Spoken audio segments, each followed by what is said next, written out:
샬롬, 지난밤 평안하셨습니까? 오늘은 1월 16일 화요일 정교인 성경 통독 8번째 날입니다.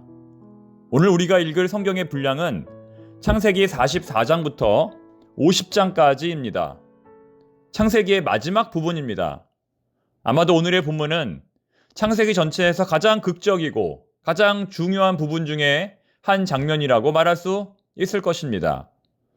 창세기 44장이 형제들과의 상봉을 준비하는 요셉이라면 창세기 45장은 드디어 자신의 신분을 밝히는 요셉이라고 할 수 있습니다.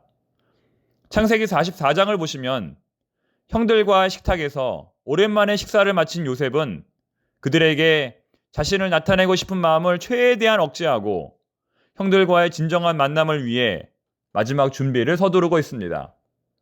만찬이 끝난 후 집으로 돌아가는 형제들에게 요셉은 한 가지의 시험을 하게 되는데 그것은 그들이 곡식을 사는데 치른 돈과 은잔을 모두 그들의 양식자루에 넣어 그들을 도둑으로 모는 시험이었습니다.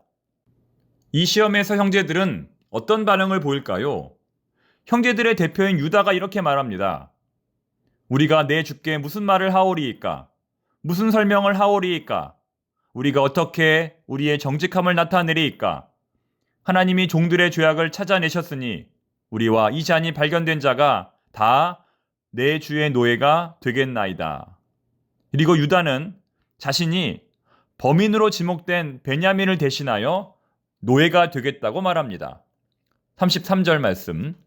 이제 주의 종으로 그 아이를 대신하여 머물러 있어 내 주의 종이 되게 하시고 그 아이는 그의 형제들과 함께 올려 보내소서. 무슨 의미입니까?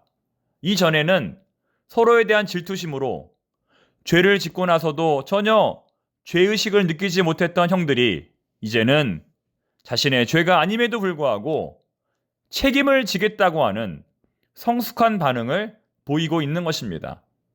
다시 말해 그 옛날 동생을 상인들에게 팔아 넘길 때의 모습과는 달리 지금은 베냐민과 아버지에 대한 특별한 사랑을 형제들이 가지고 있음을 요셉이 확인하게 된 것입니다. 그리하여 요셉은 더 이상 형제들에 대한 자신의 마음을 감출 수 없어 자신이 요셉임을 밝히게 됩니다. 45장 1절부터 3절까지의 말씀입니다. 요셉이 시종하는 자들 앞에서 그 정을 억제하지 못하여 소리질러 모든 사람을 자기에게서 물러가라 하고 그 형제들에게 자기를 알리니 그때에 그와 함께한 다른 사람이 없었더라. 요셉이 큰 소리로 우니 애굽 사람에게 들리며 바로의 궁중에 들리더라. 요셉이 그 형들에게 이르되 나는 요셉이라 내 아버지께서 아직 살아 계시니이까.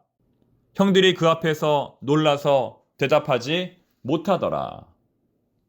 애굽의 국무총리로부터 전혀 예상할 수 없었던 고백을 들은 형제들은 너무 놀라 한마디도 말하지 못합니다. 그리고 아마도 마음속으로는 이렇게 생각했을 것입니다. 그 권세당당한 애굽의 총리, 처음에는 우리들에게 융숭한 대접을 해주고 그 후에는 이유 없이 우리를 정탐꾼으로 내모는가 하면 마지막에는 우리들을 배은망덕한 도둑으로 몰았던 그 매서운 총리가 바로 우리의 동생 요셉이라니 이것은 정말 믿을 수 없는 꿈 같은 일이다. 이제 우리 모두는 요셉의 손에 꼼짝없이 죽게 되었구나. 이때 느꼈을 형들의 두려움과 공포는 정말 이루 말할 수 없었을 것입니다. 하지만 이렇게 두려움에 떠는 형들을 향하여 요셉은 전혀 반대의 이야기를 하게 됩니다. 자, 뭐라고 말할까요? 4절부터 8절까지의 말씀을 한번 천천히 읽어보겠습니다. 한번 들어보시기 바랍니다. 요셉이 형들에게 이르되 내게로 가까이 오소서. 그들이 가까이 가니 이르되 나는 당신들의 아우 요셉이니 당신들이 애굽의 판자라. 당신들이 나를 이곳에 팔았다고 해서 근심하지 마소서. 한탄하지 마소서. 하나님이 생명을 구원하시려고 나를 당신들보다 먼저 보내셨나이다. 하나님이 큰 구원으로 당신들의 생명을 보존하고 당신들의 후손을 세상에 두시려고 나를 당신들보다 먼저 보내셨나니 그런즉 나를 이리로 보낸 이는 당신들이 아니요 하나님이시라. 하나님이 나를 바로에게 아버지로 삼으시고 그 온 집의 주로 삼으시며 애굽 온 땅의 통치자로 삼으셨나이다. 아멘. 이렇게 요셉은 자기의 정체를 형제들에게 밝히며 형제들과 뜨거운 포옹을 나눕니다. 결국 요셉의 길고 험난했던 모든 세월들은 하나님의 구원 계획 아래 들어있었던 것입니다. 만민을 구원하시기 위한 하나님의 섭리가 바로 요셉을 통해 이루어진 것입니다. 그렇다면 우리는 오늘 본문의 말씀을 통하여 어떤 묵상을 해야 할까요? 요셉이라고 하는 어린 동생 한 명이 온 가족들에게 미친 영향을 한번 생각해 보십시오.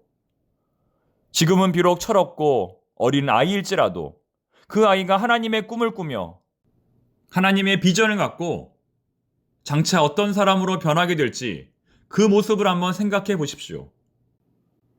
지금은 그 아이의 모습이 너무나 연약하게, 너무나 작게 보일지라도 그 아이가 훗날 온 세상을 뒤집어 놓을 엄청난 사람이 될지는 아무도 알 수 없습니다.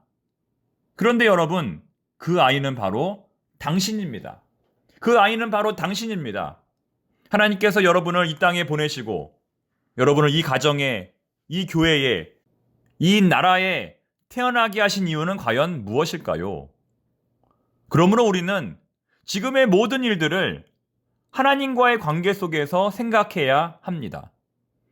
즐겁고 행복한 일뿐만 아니라 온갖 고난과 역경을 만난다 할지라도 그 모든 일들을 하나님과의 관계 속에서 생각해야 한다는 것입니다.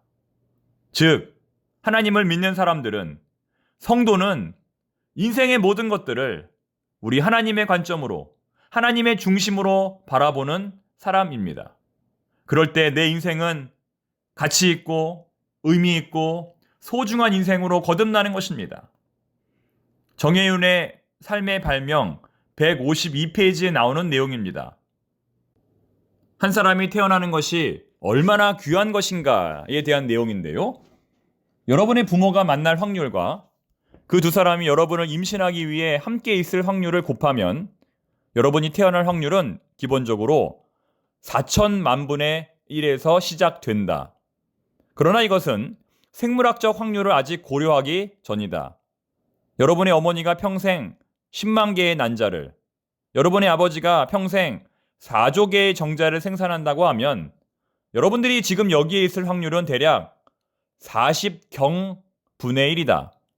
그러나 우리는 여러분의 부모보다 더 이전까지 거슬러 올라가야 한다. 유전적으로 여러분은 15만 세대 이전에 시작된 혈통이 지금까지 끊어지지 않고 이어진 결과이기 때문이다. 즉, 우리가 태어날 확률은, 즉, 우리가 존재할 확률은 200만 명이 모여 각자 면이 1조 개인 주사위를 던져 모두가 똑같은 면이 나올 확률과 같다. 무슨 말인지 이해가 되십니까? 쉽게 말하면 우리가 태어난 것이 우연인지 필연인지를 따지기 전에 우리의 인생을 우리가 원하든지 원하지 않든지 간에 우리는 태어나는 순간 이 삶이라고 하는 엄청난 선물을 받게 되었다는 것입니다. 그러므로 우리의 이야기는 그 어떤 영화의 이야기, 그 어떤 헐리우드의 영화의 이야기보다 더 장대하고 더 세심하고 더 놀라운 이야기가 되는 것입니다. 사랑하는 청파동의 교우 여러분, 그렇습니다, 여러분. 오늘 이 말씀을 묵상하는 우리 모두는 오늘 본문에 나오는 요셉이라고 하는 인물보다 훨씬 더 존귀하고 훨씬 더 소중한 사람입니다. 이 믿음 잃지 말고 오늘도 주 안에서 복되고 귀한 하루 맞이하시기를 바랍니다. 오늘은 하나님께서 우리에게 주신 최고의 선물입니다. 기도하겠습니다. 하나님 아버지, 참 감사합니다. 이 땅에 우리들을 태어나게 해주셔서 감사합니다. 이것을 깨닫고 오늘 하루 하나님 앞에서 존귀하게 살아가는 우리 모두 되게 하옵소서. 삶의 고난과 역경도 주님이 주시는 힘으로 잘 감당하게 하옵소서. 서로 격려하고 서로 힘이 되는 우리 모든 청파동의 교우들이 되게 하옵소서.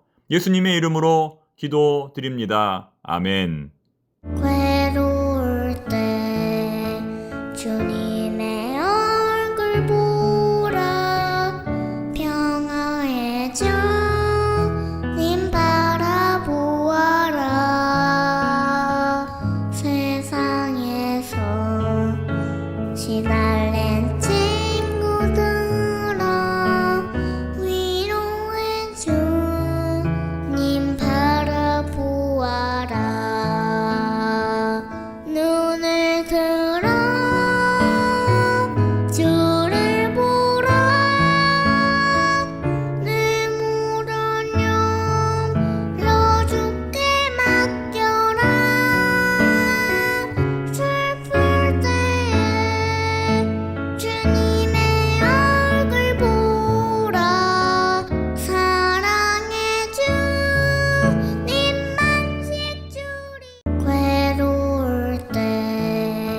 주님